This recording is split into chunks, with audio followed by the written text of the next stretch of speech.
ये क्या हो रहा है यहाँ? ध्रुव, ये क्या हो रहा है? ध्रुव, ये तेरे हाथ में क्या है? ये कीर्ति की अस्थियां हैं। हाँ चाची।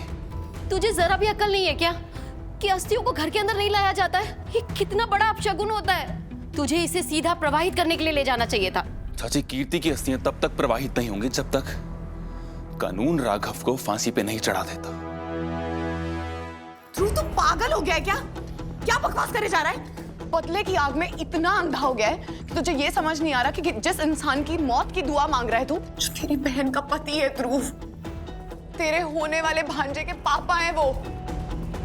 इतना पत्थर दिल कब से हो गया? मैं पत्थर दिल हो गया हूं स्मिता, और यहाँ ये सब क्या हो रहा है? मेरी पत्नी की मौत हो चुकी है और तुम लोग यहाँ पे नवरात्रि की पूजा कर रहे हो। तुम लोग को इतनी चीज तो पता है ना कि जब घर में किसी की मौत हो जाती है तो एक साल तक कोई सेलिब्रेशन नहीं होता, कोई पूजा नहीं होती, कोई त्योहार नहीं मनाया जाता। उस घर में एक साल तक सूतक लगता है। चाची, आपको तो ये बेसिक चीजें पता होंगी ना? ध्रुव, वो तेरी पत्नी नहीं थी, तेरी शादी नहीं हुई। जो भी हो स्मिता, मैं उससे अपनी पत्नी मानता था। स्मिता, आपके लिए शायद वो मायने नहीं रखती थी, लेकिन मैं उसे अपने तन से, अपने मन से, अपनी आत्मा से अपनी पत्नी मान चुका था। इसलिए इस घर में एक साल तक कुछ भी नहीं होगा, कोई त्योहार नहीं होगा, कोई सेलिब्रेशन नहीं होगा। समझ गए ना आप लोग?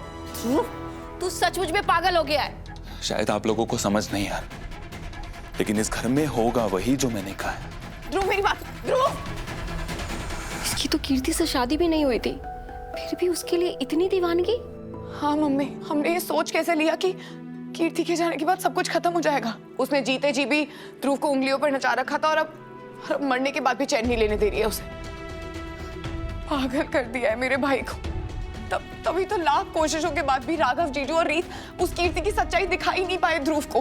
वो हमेशा उसके जकड़ में था, यहाँ तक कि अपनी फैमिली को भी उससे ऊपर रखता था, रीत को भी। क्यों? सिर्फ उसकी वो इमेज हमें दिखाने के लिए जो उसके दिमाग में है।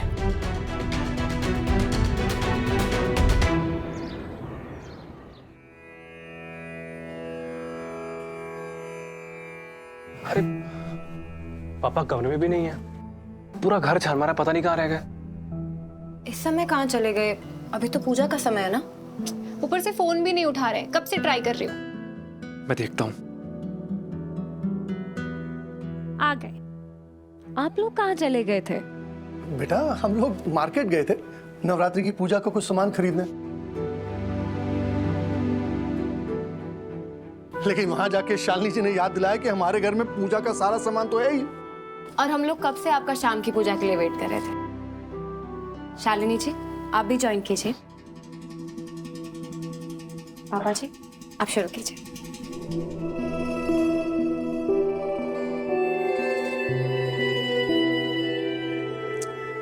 शालिनी जी, आज आप सबसे पहले पूजा करिए, आप भी इस घर की बड़ी हैं।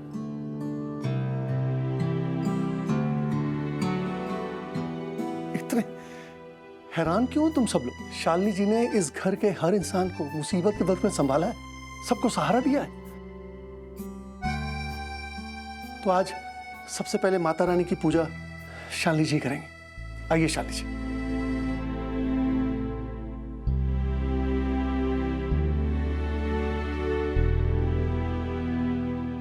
ये पापा जी का कुछ ज्यादा नहीं हो गया है? अभी चुप रहो ना।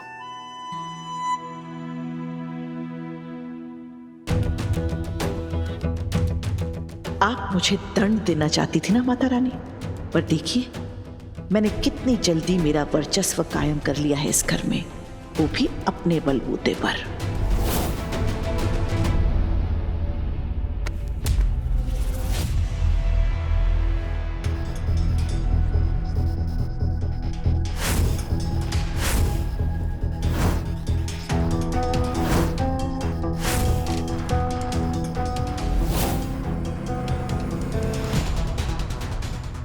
बहुत बड़ा अपशगुन हो गया। लगता है माता रानी ने शालिनी जी की पूजा एक्सेप्ट नहीं की।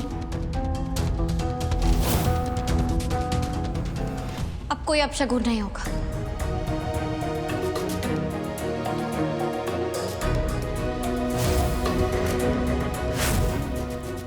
राघव भी बहुत जल्दी जेल से बाहर आएंगे, और ये सब माता रानी की कृपा की वजह से।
रीत बच्चे, तुमने अभी कहा कि राघव छूट जाएगा। ये तो गुड न्यूज़ है। ये कैसे हुआ? कुछ बताओ तो सही। मैंने कहा था ना, मेरे राघव कभी गलती से भी किसी की जान नहीं ले सकते।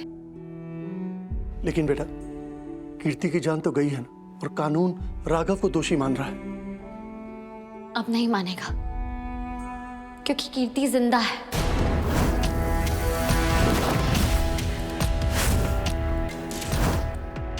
What? कीर्ति जिंदा है? मैंने खुद उसे अपनी आंखों से देखा।